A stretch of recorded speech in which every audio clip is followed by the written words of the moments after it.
Bienvenue dans le premier podcast du ventre. Je suis Céline Bernard, je suis nutritionniste et diététicienne spécialisée en troubles digestifs.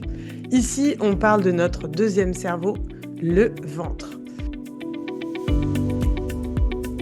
Alors, dans ce nouvel épisode, on va parler sommeil. Et pour parler sommeil, je vais accueillir Clémence. Salut Clémence. Salut Céline. T'as bien dormi, Clémence? Écoute, oui, j'ai particulièrement bien dormi cette nuit, c'est vrai. Ah, c'est parfait, moi aussi. Donc, on va parler sommeil dans cet épisode parce que on le sait, il y a un lien avec le digestif, il y a un lien avec l'alimentation. En gros, soit on rentre dans un cercle vertueux, soit on rentre dans un cercle vicieux. Voilà, en Exactement. gros, c'est au choix.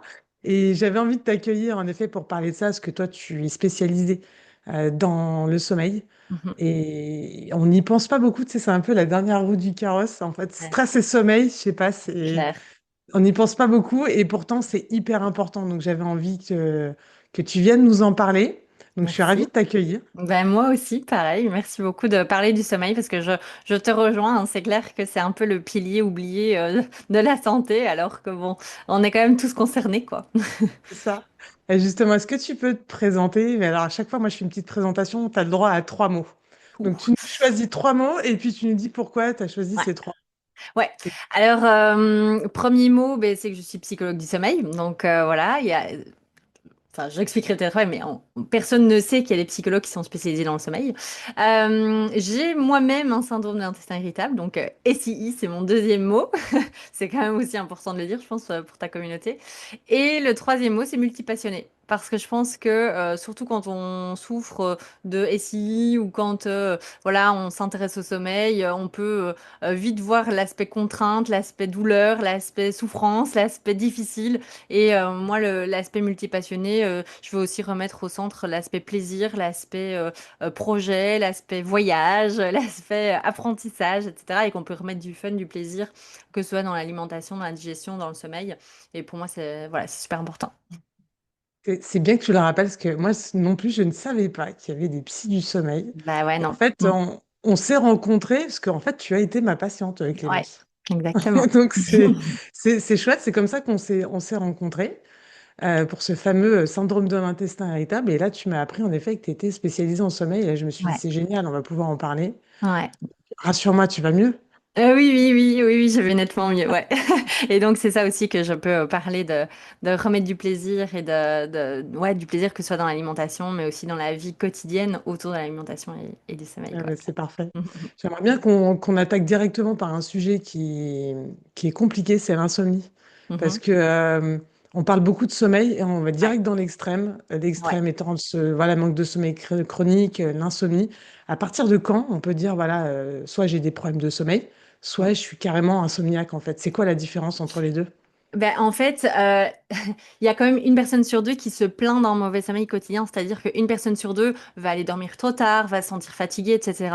Mais en fait, quand ça reste soit dans un contexte bien établi du style c'est mon chat qui me réveille ou c'est mes enfants qui me réveillent, on sait que c'est assez court dans le temps et sans facteur perturbateur, j'ai envie de dire, la personne dort bien. Et si elle va dormir, je veux dire, à une heure raisonnable qui lui correspond, elle dort bien et tout se passe bien, ben, on va pas parler d'insomnie dans ce cas-là. La définition même d'une insomnie, c'est quand il y a soit des difficultés d'endormissement, c'est-à-dire un endormissement qui met plus de 30 minutes à survenir, soit des réveils nocturnes fréquents ou longs, ou ça peut même être un réveil mais qui dure 2 heures.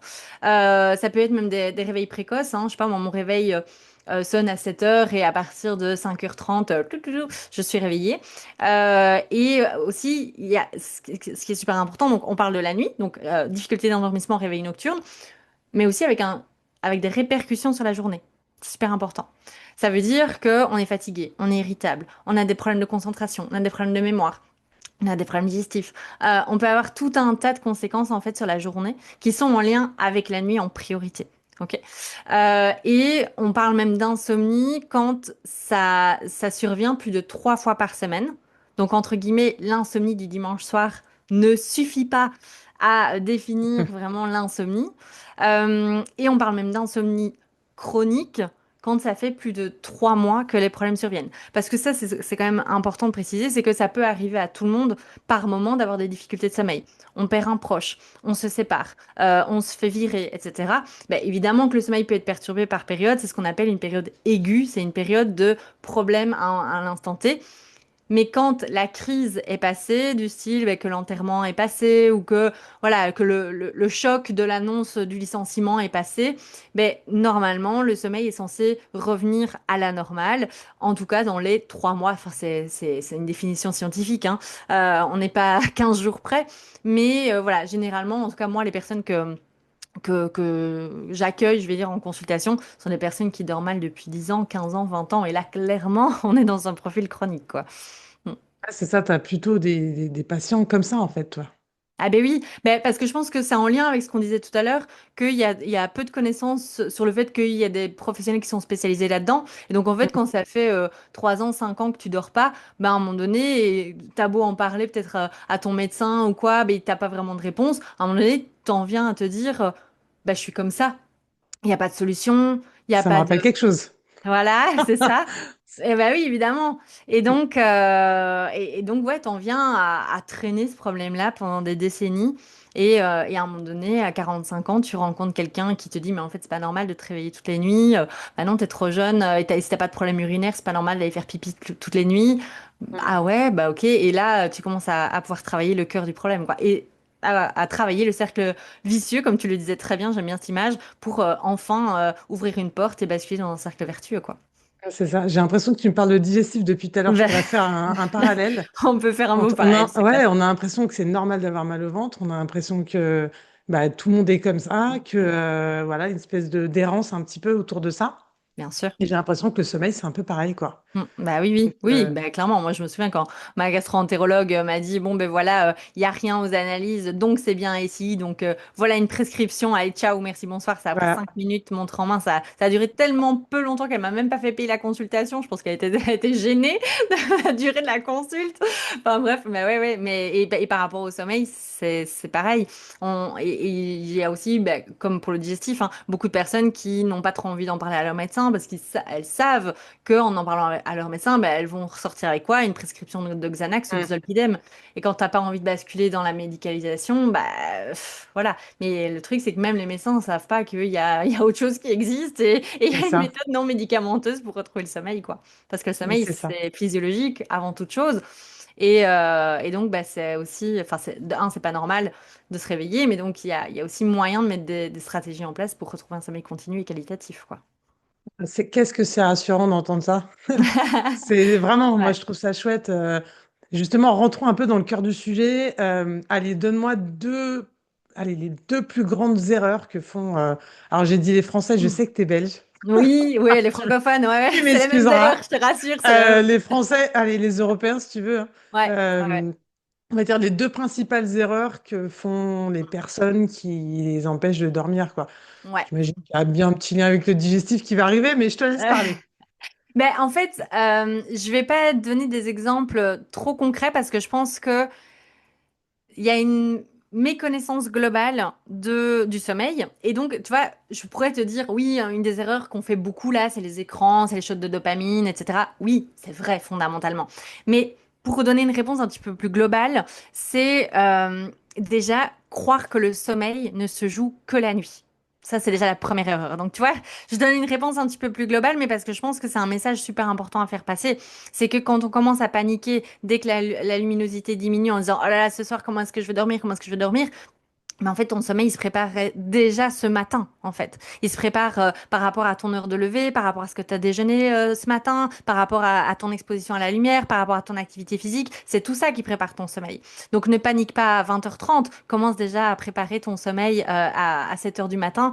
Et c'est comme ça. Donc c'est déjà une première chose. C'est croire que le sommeil ne se joue que la nuit. Et ensuite, c'est de ne pas se connaître, de ne pas s'écouter, de ne pas se connaître. C'est-à-dire que ce que je vois, ça va un peu aller dans les deux extrêmes, mais une erreur extrêmement fréquente, c'est soit se coucher trop tôt ou soit se Mm. coucher trop tard. Tu vois, dans cet exemple-là, on entend beaucoup, et on y reviendra peut-être, de ces discours qu'on entend beaucoup sur les réseaux sociaux, de il faut absolument aller dormir avant 22 heures parce que les heures avant minuit comptent double, etc. c'est pas physiologique, hein, c'est pas juste, c'est pas vrai de dire ça. Et donc, il y a des personnes qui vont en fait se caler sur des croyances de il faut absolument que je dorme. Et donc, comme il faut que je dorme, il faut que j'aille Mm. dormir tôt. Et jusqu'à preuve du contraire, c'est pas parce qu'il faut que je dorme que je vais dormir. C'est pas parce que j'ai un Ça emploi se du temps saurait, ouais. chargé. Voilà, c'est pas parce que j'ai un emploi du temps chargé demain que je vais dormir. Non, je vais dormir parce que j'ai préparé mon sommeil depuis le matin. Donc tout se recoupe. Donc en fait, ma capacité à dormir le soir, elle dépend de ce qui s'est passé dans ma journée et absolument pas de ce qui va se passer demain. Parce que mon sommeil n'a pas de... Mon corps n'a pas de prédiction sur ce qui va se passer demain. Mon corps, il assimile les informations qu'il a accumulées de la journée. Donc c'est la même chose. Et idem pour le trop tard. Aller se coucher trop tard, ben, c'est aussi du non-respect de soi-même, de la non-écoute de soi-même, parce que ben, on procrastine, on a envie de profiter de sa journée encore un petit peu, parce que les enfants sont couchés que depuis 21h, 21h30, et donc j'ai vraiment pas eu beaucoup de temps pour moi, et je le comprends d'un côté, mais à force de raboter, raboter comme ça sur les besoins et les nécessités de sommeil, qui est quand même, ben, le sommeil, on y reviendra, c'est aussi la récupération globale du corps, de l'esprit, enfin, tout passe par le sommeil, ben, à un moment donné, si je rabote mon sommeil de une demi-heure, une heure, on sait bien qu'en moyenne, les Français dorment en moyenne 1h40 de moins que leurs Mm. besoins optimaux. C'est énorme. T'imagines, 1 heure de moins, 1h40 de moins en C'est énorme. moyenne. C'est Mm. énorme, hein, et ça participe à la Et ça se dépression. récupère pas. Ah bah, ben, ça se récupère pas, non, c'est ça. Mais en tout cas, ça fait augmenter l'anxiété, ça fait augmenter les troubles de l'humeur Les troubles ben oui. Et les digestifs. troubles digestifs, évidemment, bien sûr, c'est clair, bien sûr. Mm. Mais je t'entends parler, ça me fait penser à la notion de chronotype. Ouais, Parce qu'en effet, tu vois, moi, je suis ouais, plutôt dans un chronotype couche-tard, lève-tard. ouais, Tu vois, donc bon, pas très adapté à la société. ouais, Je suis une non, c'est dormeuse, vrai. quoi, du Ouais, matin, en fait. Et c'est vrai qu'on a tendance à rentrer dans des cases qui sont ouais. pas les nôtres. Donc, Exactement, tout à fait. Et c'est particulièrement difficile quand on a un chronotype du soir, effectivement, voilà, parce qu'il va à l'encontre de la norme sociale, où, voilà, toi, ça va, t'es à ton compte, mais quand on est salarié et qu'on arrive toujours le dernier au boulot, ou qu'on arrive systématiquement en retard ou quoi, mais ça le fait pas trop. On peut avoir une étiquette de flemmard qui commence à se dessiner, alors que pas du tout. En fait, c'est juste que toi, ton moment de productivité optimale, c'était entre 22h et 22h30, là où moi, par exemple, j'étais en train de totalement c'est décliner ça. et de lutter pour ne pas m'endormir en regardant un film, quoi, tu vois. C'est ça. Bah, moi, quand j'étudiais la nutrition, tu vois, c'était entre 22 heures et 2 heures du mat. Ben voilà, Hyper exactement. efficace, la nana. Ouais, ouais, Donc ben là, ouais, c'est vrai que c'est le matin, ouais, et c'est vrai que c'est bien que tu le dises qu'on n'est pas tous pareils, tu vois, ce que j'ai non, tendance aussi à exactement. dire en alimentation, c'est pas parce que ça marche d'un côté pour l'un que ça va marcher pour Tout l'autre, en à fait, fait. hein. Exactement. C'est hyper Ok. adapté et la notion de chronotype, effectivement, est très, très importante parce qu'un chronotype du soir comme toi, qui essaye absolument de coller aux discours sociétaux d'aller dormir à 22 heures, eh ben, c'est seulement là que tu commences à développer des troubles du sommeil et à t'énerver dans ton lit parce qu'en fait, tu sécrètes pas la mélatonine à ce moment-là, donc ça sert juste à rien, quoi. Mm. Donc voilà. Et si on commence à faire un petit peu le lien avec le digestif, ça Mhm. vient tout doucement. Ouais. J'ai pas mal de patients qui me disent, tu sais, je me réveille toutes les nuits à 2 3 heures, c'est mon Ouais. foie. Donc, Ah oui. on entend beaucoup ça, voilà, médecine Ouais. traditionnelle chinoise, etc. J'aimerais Ouais. bien un petit peu ton avis par rapport à ça. Ben voilà, comme tu le dis, en fait, les personnes viennent avec cette idée-là parce que c'est un discours qu'ils ont entendu et c'est un discours qui provient effectivement de la médecine traditionnelle chinoise. Il faut savoir que la médecine traditionnelle chinoise, c'est un peu comme une grille de lecture. C'est une manière d'interpréter les symptômes avec, voilà, des théories qui se basent sur l'empirique, sur le fait que ça Ouais. fait 2000 ans que la médecine chinoise existe et que, à force de 2000 ans, ils ont trouvé des liens de cause à effet. La médecine moderne et la science actuelle ne fonctionnent pas comme ça. Elles fonctionnent à l'inverse. Elles font d'abord des études et sur base des études, on tire des conclusions sur le cas d'une personne. Et en fait, moi, ça, c'est ma grille de lecture. Mm. D'autant plus que il n'y a pas, enfin, au niveau de la science moderne, on n'a pas pu prouver de lien entre la régulation du foie et le réveil à 2 3 heures du matin. Tu vois. Par contre, il y a un lien qui est très clair dans la science et dans la médecine actuelle, enfin, c'est plutôt le modèle du rythme circadien. Ouais. C'est-à-dire que, ben, en fait, notre sommeil on passe par différents stades de sommeil, on ne fait pas les mêmes proportions de stades de sommeil à tout moment de la nuit. Par exemple, on fait plus de sommeil profond en début de nuit et on en fait moins en fin de nuit. Donc, tu vois, moi, selon ma grille de lecture et selon la grille de lecture scientifique actuelle, quelqu'un qui se réveille à 3 heures du matin, je vais lui demander à quelle heure il s'est endormi. S'il me répond, ben, je me suis endormi à 23 heures, je lui dis, ben, tu entres dans la deuxième partie de ta nuit. Donc, tu as déjà dormi 4 heures. Donc, en fait, tu as fait plus de sommeil profond dans les 4 premières heures de ta nuit, ce qui est tout à fait normal. Par contre, ben là, à partir de 3 heures, ben, tu te réveilles, mais c'est parce que déjà, tu fais moins de sommeil profond. Donc, forcément, tu fais plus de sommeil léger et surtout, tu fais plus de sommeil paradoxal. Et le sommeil paradoxal, c'est plutôt aussi ce qui est lié aux émotions. Et c'est là où on régule nos émotions. Et donc, ben, ça peut être aussi une hypothèse pour tes réveils nocturnes, tu vois. Donc, voilà. Ça t'explique plus, on va dire, chimiquement ce qui Ouais. se passe dans le corps, quoi. Mais oui, c'est ça, exactement. Mm.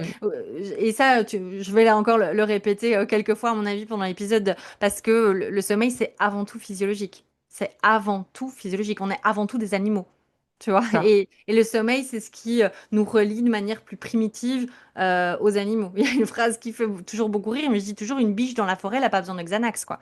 Tu vois, Non, même c'est si on est clair. en pleine saison de la chasse, elle va dormir. Voilà, parce elle est régie par des synchroniseurs, elle est régie par des informations que son corps reçoit. Et nous, on fonctionne pareil. On est des animaux diurnes et c'est avant tout comme ça que le corps fonctionne. Ça, arrête cette, voilà, cette mélatonine et ce cortisol qui viennent se chasser l'un l'autre dans le rythme Exactement, oui, c'est un circadien. exemple. Ouais, c'est ça. Ça Et fait ça partie qu'on... Ouais, de la régulation du rythme circadien. Effectivement, c'est la mélatonine qui chute en fin de nuit, la sécrétion du cortisol en fin de nuit qui atteint son pic pour nous permettre de nous réveiller. Mais il y a aussi la lumière, par exemple, le fait bah, c'est ce qui fait qu'on est des animaux diurnes, hein. On est régi sur la lumière, en fait. Et la lumière, elle permet de sécréter de la sérotonine, qui bloque ouais, aussi la mélatonine, mais qui permet de sécréter de la mélatonine le soir. Au plus on sécrète de la c'est ça. sérotonine en journée, au plus on sécrète de la mélatonine le soir. Donc en fait, tout est lié. Notre C'est ça. corps est lié sur 24 heures. Enfin, tout ce qui se passe dans notre corps est en lien. Et donc, bah, effectivement, tout ce que je vais ingurgiter, par exemple, en termes d'alimentation la journée, bah, ça va avoir un impact sur ma nuit. Et on y reviendra, à mon avis, dans les deux sens. Et ce qui se passe la nuit, bah, va avoir un impact aussi sur ma capacité à digérer et à gérer en journée. C'est ça, on parle de chrononutrition, on en parlera un petit peu vers la fin, parce que j'aime bien cette notion de chrononutrition aussi, parce que j'ai pas Mhm. mal de patients qui mangent des fois rien le soir pour permettre de mieux dormir. Donc, tu vois, Ah oui, ouais, ouais, ouais, justement, ouais. ce petit Mm. lien-là, allez, on va commencer Ouais. dans le sens, qu'est-ce qui peut altérer le sommeil? Parce qu'il y a aussi dans le sens inverse, le sommeil qui altère Bien sûr. nutrition et digestion. Ouais, Donc, si on ouais, commence dans ouais. le sens, voilà, ce qui peut altérer le sommeil, et côté alimentation, on mange trop riche, Ouais, etc. c'est ça. Et il y a le côté digestif, j'ai du reflux, j'arrive pas à dormir. Tu vois, il y a Bien les deux sûr. là. Est-ce Ouais. que est-ce que c'est ce que tu entends de tes patients? Est-ce que tu vois ces erreurs-là chez les patients qui viennent te voir? Soit Alors, alimentation, soit digestif, en fait.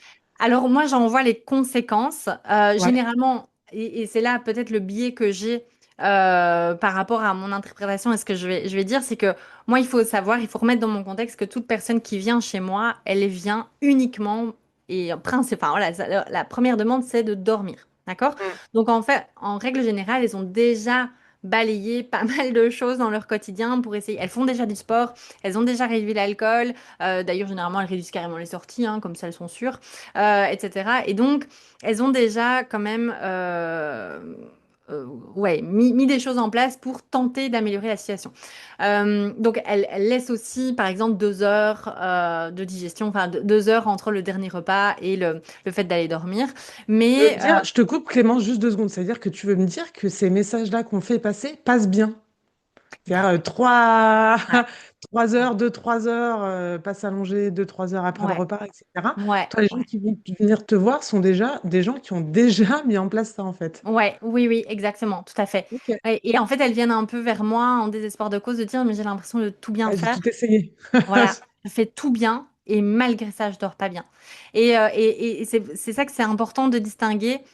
Maintenir un bon sommeil et retrouver le sommeil, c'est deux choses différentes. Quand le Mm. sommeil est perturbé, Ben, c'est un peu comme enfin, comme la digestion, on peut faire exactement le même parallèle.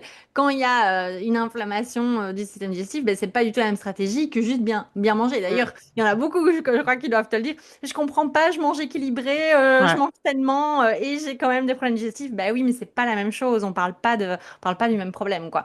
Mm. Et moi, j'ai un peu la même chose par rapport au sommeil. J'ai l'impression de tout bien faire, mais je ne dors quand même pas. Et c'est vrai qu'il peut y avoir quand même des conséquences, quoi. Il peut y avoir des problèmes digestifs, etc. Le lien, par contre, n'est pas toujours fait auprès des personnes, hein, le lien entre digestion et sommeil.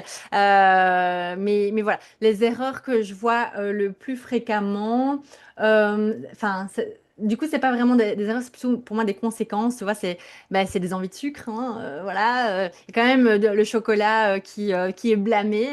Il y a quand même pas mal d'envie de sucre. Mais si pas, oui, effectivement, il y a déjà une limitation du café. Il y a déjà euh, il y a parfois le jeûne intermittent, ça quand même je dois parfois rectifier, hein, le fait de ne pas petit déjeuner le matin aussi, hein, pour essayer de maintenir l'énergie. Et voilà, c'est la même chose, hein. Ça fait partie aussi du rythme circadien, d'avoir des prises alimentaires régulières pour donner l'information au corps qu'on est Ah, le jour. j'adore. Voilà, Merci Clémence. avec plaisir. J'ai mis tous mes patients au petit déjeuner, j'en ai pas un seul qui est revenu en arrière, mais j'en vois tellement qui ne mangent pas le matin, Ben oui, c'est ça, alors exactement. que c'est un basique, quoi. Que ça soit Ouais. en digestion, et donc du coup, toi en sommeil, tu le vois. Ouais, c'est ça, Ouais, exact. Et il y a une erreur par contre qui est très fréquente, et ça, je pense que c'est vraiment la tape, c'est l'absence de protéines, hein. ouais, Pas, à pas celle-là. ça, Ah, bah, ça, ouais, pas de ouais, neurotransmetteurs, donc pas ouais, de ouais, ouais, sérotonine, pas de ouais, dopamine, pas de, etc. c'est ça, Ok, ça exactement. marche. Ouais, Donc, dans ce sens-là, je pensais quand même que tu aurais plus de gens qui venaient avec du reflux ou des choses comme ça, mais ils ont déjà amélioré le reflux, alors en moi, fait. je questionne beaucoup ça. Tout Ouais, l'aspect plutôt médical, je questionne beaucoup en amont parce qu'en fait, oui, bien sûr qu'il peut y avoir du reflux, mais alors du coup, on va mettre ça dans un contexte plus global de ok, ronflement, éventuellement d'apnée du sommeil. Et alors là, voilà, ça va peut-être plutôt être réorienté médicalement, quoi. Tu vois? Parce ok. qu'en fait, moi, avant de prendre quelqu'un en charge, je pose tout un questionnaire. Vraiment, je fais toute une anamnèse plutôt médicale pour voir si je peux prendre en charge indépendamment de causalité physique. Parce que, ben voilà, s'il y a suspicion d'apnée du sommeil, par exemple, il faut aller faire un test du sommeil, il faut voir ça, quoi. Mais oui. Ok, ça marche. Ah, c'est vrai que, bon, moi, je vois un petit peu ça quotidiennement, c'est-à-dire Mhm. que Ouais. je vois des gens qui ont des troubles digestifs, du coup, ils dorment mal, tu Ouais. vois. Ça, ce lien-là, je le vois assez Ouais. automatiquement, et en effet, on rentre dans un cercle vicieux, on dort mal, et du coup, justement, alors, rentrons dans l'inverse, Ouais. du coup, on dort mal, et donc, on a des troubles digestifs. Mais, Heureusement, pardon, je t'interromps juste vas-y, deux vas-y, secondes parce vas-y. que je pense que justement, on en avait parlé en off, mais c'est important là, à ce moment-là de préciser que oui, il y a un lien. Bien sûr que quand on a des douleurs, quand on a des problèmes digestifs, il y a Oui, un exactement. impact sur le sommeil. Tu vois. Mm. Voilà, moi, c'est vrai qu'on n'en a pas discuté, mais j'ai travaillé, avant d'être à mon compte, j'ai travaillé pendant 5 ans dans un laboratoire du sommeil où j'analysais les tests du sommeil, hein, donc les personnes qui viennent vraiment passer une nuit en hôpital avec des électrodes sur le crâne et tout le tout team. J'aimerais bien Euh, faire ça, tiens. c'est génial, c'est hyper confortable, t'as pas idée. Super. Parce que t'as aussi des sangles thoraciques, des sangles abdominales, t'as un Tu capteur. dors vraiment, sérieux? Ah bah écoute, oui, oui.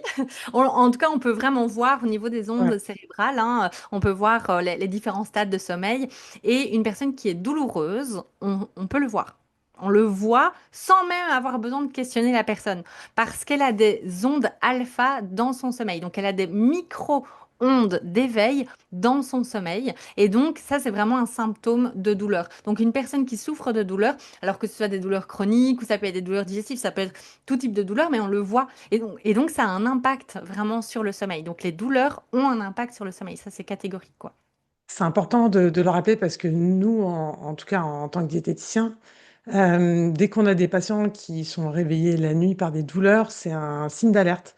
Tu vois, en Ouais. digestif, si la personne n'a jamais été voir un gastro-entérologue, c'est une priorité absolue en fait. Voilà, ouais. Parce que de là à ce que ça réveille la nuit, comme tu dis, c'est qu'il faut prendre en charge quelque chose en fait, hein. Ouais, c'est ça.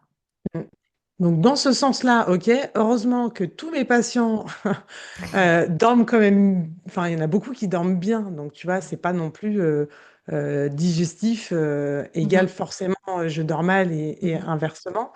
Et du coup, comment dire, contrairement au stress, voilà, c'est ça, contrairement au stress, tu vois, par contre j'ai 100% de mes patients qui sont stressés, j'en ai peut-être un ou deux de temps en Ah oui, temps, tu vois. d'accord. Ah oui, oui. J'ai pas Ouais. 100% des gens, qui Ouais, dorment mal, tu vois. d'accord. Oui, oui, oui, ok. Mais pour certains, ouais, heureusement.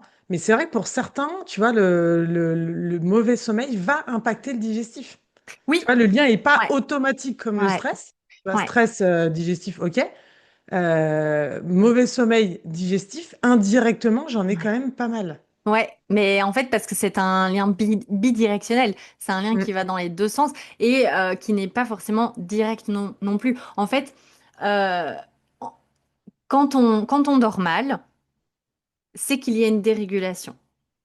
C'est pas normal de se réveiller la nuit, c'est pas normal de mal dormir, c'est pas normal de ne pas faire de sommeil profond. C'est pas Et normal d'avoir mal au ventre. c'est pas normal d'avoir mal au ventre, exactement. Mais donc, à partir du moment où, quand on dort mal, c'est qu'il y a une dérégulation. C'est qu'il y a une dérégulation du système circadien, du rythme circadien. Donc, en fait, c'est un peu comme si ton corps, ton cerveau, parce qu'on a un petit chef d'orchestre là-bas qui synchronise toutes les informations qu'il reçoit des différents organes et des hormones, etc. Euh, il ne comprend plus si on est le jour, si on est la nuit. Donc, il y a une dérégulation et qui peut avoir un impact voilà, sur plein de niveaux. Sur la glycémie, par exemple, Rien que sur, ça. voilà, sur des hormones comme la leptine, la ghréline, ça on le sait aussi, hein, que ce sont des hormones qui sont régulées pendant la nuit, donc qui, Les voilà, hormones de la faim, juste pour de la rappeler. faim, voilà, c'est ça, de la faim et de la satiété. Il y a, quand on fait du sommeil profond, il y a aussi les hormones de croissance Mhm. qui entrent en jeu. Et les hormones de croissance, c'est pas que pour grandir, hein, c'est aussi pour la régénérescence cellulaire, par exemple. Donc il y a quand même pas mal de choses qui se jouent la nuit et qui peuvent aussi avoir un impact forcément sur le jour quand la nuit est perturbée. Mm. C'est ça.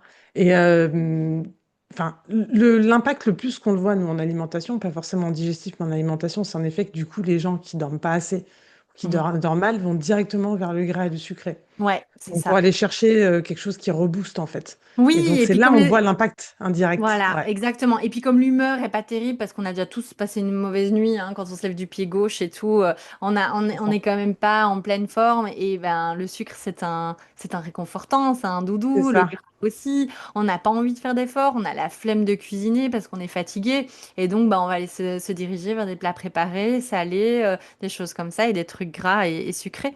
Donc oui, C'est ça, ça. ben, bien sûr, ça va dans les deux sens. Et après, on dort mal, et puis tu connais Voilà, l'histoire.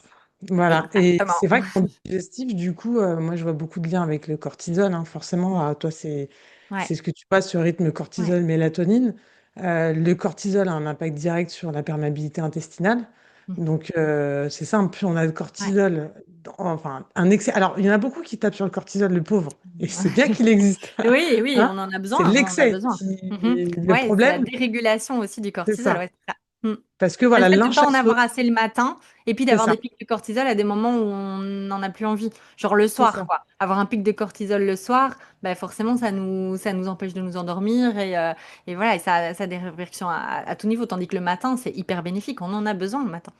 Mm. Ça, alors justement, si on fait un petit lien avec la chrononutrition, que j'aime beaucoup, l'idée, c'est travailler déjà, comme tu le disais, d'avoir assez de protéines pour Mhm. avoir assez de neurotransmetteurs. Le matin, on va faire de la dopamine, avec un petit déjeuner plutôt protéiné. Là, on va chercher aussi indirectement, du coup, le cortisol. L'idée, c'est Mhm. d'avoir notre petit cortisol le matin.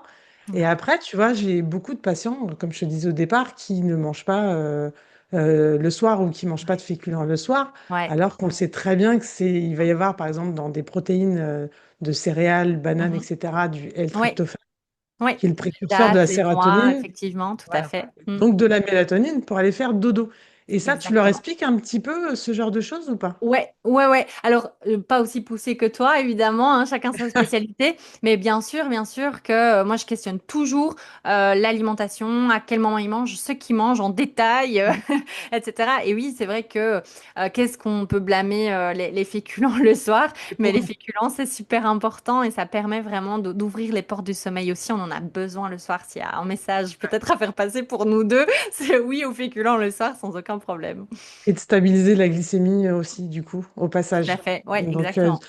tellement, tellement de liens directs, on pourrait en parler pendant 150 ans, mais j'ai envie de te demander si on passait au conseil, du coup, pour les patients. Ouais, Est-ce que tu pourrais donner des conseils un peu simples à ouais, appliquer ouais, je parce vais que nous, essayer. que diététicien, on a donc une vision globale Ouais, du mode de vie de la personne. tout à Mais fait. c'est vrai qu'il y a tellement déjà de choses à faire sur Ouais, l'alimentation. Quand ouais, on arrive au sommeil, c'est bon, bah, ouais. bien créer un contraste entre le jour et la nuit. Mais tu sais, Voilà, aller c'est plus ça. loin, bah, c'est Clémence, Exactement. quoi. Ouais, oui, oui, oui, oui. En fait, ben, la même chose. Je peux donner des conseils pour maintenir un bon sommeil. Je peux Mm. aussi aider des personnes à retrouver un sommeil. Je vais difficilement être exhaustive sur tous les points, mais voilà, c'était ce à quoi je pensais, c'est vraiment comprendre que euh, c'est important d'activer toutes nos fonctions d'éveil le jour, hein, en s'exposant à la lumière, en faisant de l'activité physique, en mangeant à heure régulière, voilà, en accueillant ses émotions, etc., en journée, et pour que le soir, on puisse faire comprendre à son corps que, ok, il peut relâcher, il peut se calmer, il peut sécréter la mélatonine parce que la luminosité diminue. On peut être dans quelque chose de plus lent, de plus calme, de plus doux pour que le corps comprenne que c'est la nuit et qu'on peut y aller. Donc c'est vraiment dans l'idée de ce que je disais tout à l'heure, bien comprendre que le sommeil se joue sur 24 heures. Après, effectivement, pour préparer le sommeil, eh bien, c'est vrai que bah, on peut mettre en place des routines, des rituels. Je précise sur le fait qu'elles n'ont pas besoin et elles ne doivent pas être les mêmes tous les jours, hein, d'accord? L'idée, c'est vraiment juste de faire comprendre au corps qu'il peut se détendre, qu'il est en sécurité, que tout va bien, qu'il peut se laisser aller à dormir, mais ça peut être soit par des étirements, par du yoga, par un film plaisant en famille, sans aucun problème. On va pas diaboliser tous les écrans non plus, hein. Voilà, ça peut être du coloriage, ça peut être de la lecture, ça peut être écouter de la musique douce, etc. Voilà, pour vraiment se sentir confortable, en confiance et calme pour aller dormir. Voilà. Et du coup, de ne réserver vraiment la chambre et le lit que au sommeil. Ça, c'est important aussi. Voilà. Là, on dégage la télévision, on dégage le téléphone, on dégage les grignotages, pas dans le lit, quoi, parce que le corps a aussi besoin de comprendre que quand il est Tout allongé dans même. le... Pardon? Dis pas dans le lit, le grignotage, j'ai envie de te dire pas du tout, même. C'est Ben encore oui, mieux. oui, on est d'accord, ouais, on est d'accord. Mais voilà, le corps a vraiment bien besoin de comprendre que quand il est allongé dans le noir, c'est pour dormir. Et que si on fait d'autres choses, à part l'activité sexuelle, hein, d'accord? Eh ben, il dissocie le lit du sommeil. Ça, c'est quelque chose de très, très fréquent aussi. Donc, c'est pas que pathologique, quoi. Je sais pas si tu as cette indication-là, mais parmi les gens qui viennent te voir, est-ce que tu connais à peu près la proportion de ceux qui sont pathologiques, c'est-à-dire vraiment dû à une maladie ou un dysfonctionnement, je sais pas, comme tu disais, apnée du sommeil, etc. Et ceux où Mm. c'est vraiment de l'hygiène de vie, en fait. Ouais, ouais, ouais, ouais, ouais. Tu vois ça Euh, un petit peu sur tes consultes ou pas, t'arriverais à ben, voir ou... moi, j'ai une majorité de non pathologiques, hein. J'ai une Ouais, c'est majorité, ça, ouais, on est ouais, d'accord. clairement. Ouais, ouais. Ouais. Et ça m'est déjà arrivé d'envoyer faire un test du sommeil parce que j'étais convaincue qu'il y avait quelque chose. En fait, il n'y avait rien. Donc, non, non, c'est quand même une majorité de personnes qui n'ont pas de maladie du sommeil. Voilà. Depuis que je suis à mon compte. Évidemment, quand je bossais à l'hôpital, la proportion était tout à fait différente, hein. Mais Inversé. Ouais. Mm. parce que je pense que ça dépend du contexte aussi. Donc voilà. Oui, non, non, non. Il y a une majorité de personnes qui se plaignent de leur sommeil et qui n'ont absolument pas de maladie du sommeil. Mm. Donc, je trouve ça hyper rassurant parce que tu es en train de nous dire qu'en gros, c'est pas une fatalité, quoi. Ah ouais, non, ça c'est clair, c'est pas une fatalité. Non, non, c'est sûr. Mm. C'est de remettre en fait ça en priorité. Combien de temps pour retrouver un sommeil Ben, bien plus vite que ce qu'on pense en fait, parce que le corps est quand même Ah, bien foutu, hein. Il est bien fait. En fait, même quand on passe, je sais pas, même une courte nuit. Imagine, t'as fait la fête samedi, voilà, t'as une courte nuit de samedi à dimanche. Eh ben, dans la nuit de dimanche à lundi, tu vas faire plus de sommeil profond. Donc en fait, ton corps va retrouver une capacité à récupérer bien plus vite. Donc en fait, même dans l'absolu, je sais pas si t'as passé même, moi j'ai des personnes, mon accompagnement il dure 3 mois, tu vois. Et au début, les personnes me disent toujours 3 mois, ça me semble vraiment pas beaucoup, c'est très court et tout. Moi, ça fait 25 ans que je dors pas, hein, je te rappelle et tout. Et en fait, quand elles voient que déjà au bout d'un mois et demi, ça bouge, elles dorment de manière plus continue, etc. Elles se disent, ah ok, ouais, je me rendais pas compte, mais en fait, c'est juste que ça faisait 25 ans qu'elles faisaient la même chose qui ne fonctionnait pas, en fait, en ouais. pensant bien faire. Donc à partir du moment où tu fais différemment, ben, tu as des résultats différents, forcément. Ah, c'est aussi de se faire accompagner parce qu'il y a le côté. toujours on te donne les bons conseils, etc. Mais après, les mettre en application, avoir des objectifs, être Exactement. motivé, d'être remis, enfin, d'avoir quelqu'un qui accompagne. Enfin, toi, Mm. le sommeil, moi, c'est la Ouais, nutrition, enfin, pour la digestion. bien sûr. En fait, on se rend compte que nos rôles, que ce soit le tien ou le mien, c'est vraiment d'accompagner À ces personnes l'accompagnement, ouais. vers. Pour moi, ça n'a pas de prix. D'ailleurs, Ouais. je bascule juste sur une partie. Du coup, toi, tu accompagnes les professionnels aussi. Mhm. Oui, Euh, je forme aussi les professionnels, ouais, oui. Donc j'accompagne les entrepreneurs qui veulent retrouver le sommeil, mais je forme aussi les professionnels de la santé et du bien-être parce que, ben, comme on le disait tout à l'heure, il n'y a pas assez de personnes qui ouais, ont les bonnes informations et qui ont la capacité d'accompagner. Moi, en fait, là, je me suis formée à l'Université de Paris-Descartes. Et j'étais la seule psy, il n'y avait que des médecins. Mais en ouais. fait, les médecins, ils n'ont pas le temps. Bah non, c'est ce que je disais. Tu vois, même nous, enfin, en nutrition, le sommeil est hyper important, mais on peut pas faire que ça parce que Ben non, bien sinon, sûr. et je trouve ça intéressant en tout cas, parce que ouais, j'ai pas mal de patients qui cumulent problèmes de sommeil, problèmes digestifs, problèmes de stress, problèmes Bien sûr. digestifs. Et Ouais. du coup, je trouve que c'est un axe qui est sous-estimé. C'est Bien pour ça que je sûr. voulais que tu viennes Ben, nous en merci. parler. Est-ce Ouais. que c'est sous-estimé et ça devrait être plus pris en compte, en tout cas dans nos accompagnements pour les gens qui ont mal au ventre, quoi. Donc, Mm. merci de nous rassurer. Bah écoute, avec grand plaisir, ouais. Avec grand Où est-ce plaisir. on retrouve tes informations? Enfin, tu es sur Et- Insta, hein? ouais, c'est ça. Moi, Insta, c'est mon canal de prédilection, hein, donc c'est mon compte, ça s'appelle Bien dans mon plumard. Et donc J'adore. je sensibilise, j'informe au sommeil, et c'est là qu'on peut principalement me contacter après. Voilà, j'ai une adresse mail aussi, c'est clémence@biendansmonplumard.be parce que je suis en Belgique. Mais voilà, sur Insta, c'est là où je réponds le plus rapidement aussi. Ok, ça marche. Est-ce que tu veux rajouter quelque chose ou est-ce Non, que... je pense qu'on a fait un bon tour et je pense que, enfin, j'espère que ça va aider un maximum de personnes. Et voilà, comme t'as clôturé, voilà, le fait de savoir qu'on n'est pas un cas désespéré et qu'il y a des C'est solutions, ça, c'est déjà un bon message à retenir. c'est ça. En tout cas, je mettrai les coordonnées dans la description. Merci. Comme ça, si vous voulez prendre rendez-vous avec Clémence, bah, vous aurez toutes les infos. Et puis, Yes. bah, nous, on se retrouve pour un nouvel épisode de podcast. Je sais pas c'est quoi le prochain. Donc, voilà, j'avance tranquillement pour essayer de trouver le plus d'infos possible pour les chroniqueurs du ventre, pour ceux qui ont mal au ventre. Mm, Pareil, voilà, c'est pas une fatalité. exactement. Allez, à bientôt pour un nouvel Merci. épisode. À bientôt, Merci. Clémence. Merci d'être venue.